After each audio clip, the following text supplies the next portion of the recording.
কৃষি জমি গিলে খাচ্ছে হাঁসের খামার, পরিবেশ দূষণে অতিষ্ঠ এলাকাবাসী। নোয়াখালীর সুবর্ণচর উপজেলার চরবাটা ইউনিয়নের ৭ নম্বর ওয়ার্ডের পশ্চিম চরবাটা গ্রামে স্থানীয় জনবসতির মধ্যে স্থাপিত দুটি হাঁসের হ্যাচারি পরিবেশের জন্য ব্যাপক হুমকি হয়ে দাঁড়িয়েছে।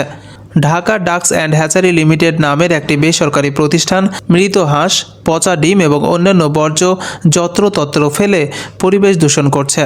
এ কারণে দুর্গন্ধে নাক চেপে থাকতে হচ্ছে এবং স্বাভাবিক জীবনযাত্রা বাধাগ্রস্ত হচ্ছে বলে অভিযোগ করেছেন স্থানীয় বাসিন্দারা।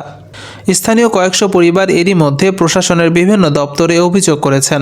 তারা জানিয়েছেন, হাঁসের খামারের বর্জ্য আশেপাশের ফসলি জমি ও বসতবাড়ির এলাকায় ফেলা হচ্ছে। গ্রামের মসজিদের মুসল্লিরা নামাজ পড়তে গেলে নাক চেপে রাখতে হচ্ছে, আর স্কুল কলেজের শিক্ষার্থীরাও এই দুর্গন্ধে পড়ালেখায় মনোযোগ দিতে পারছে না। সরেজমিনে গিয়ে দেখা গেছে, স্থানীয় কৃষক মোহাম্মদ ইউসুফের ৩ একরের বেশি জমির ধান খেতে মৃত হাঁসের হাড় এবং অন্যান্য বর্জ্য ছড়িয়ে ছিটিয়ে রয়েছে।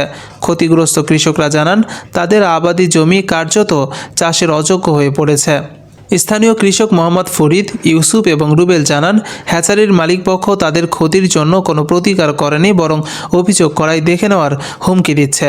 পরিস্থিতি এতটাই নিয়ন্ত্রণের বাইরে চলে গেছে যে গ্রামবাসী গণমাধ্যম ও থানার শরণাপন্ন হওয়ার কথা ভাবছেন। উপজেলা কৃষি কর্মকর্তা মোহাম্মদ হারুনুর রশিদ ঘটনাস্থল পরিদর্শন করে বলেন, এই অবস্থায় ফসলি জমি রক্ষা করা অত্যন্ত কঠিন। আমি নিজেও এই বর্জ্যের দুর্গন্ধ সহ্য করতে পারিনি।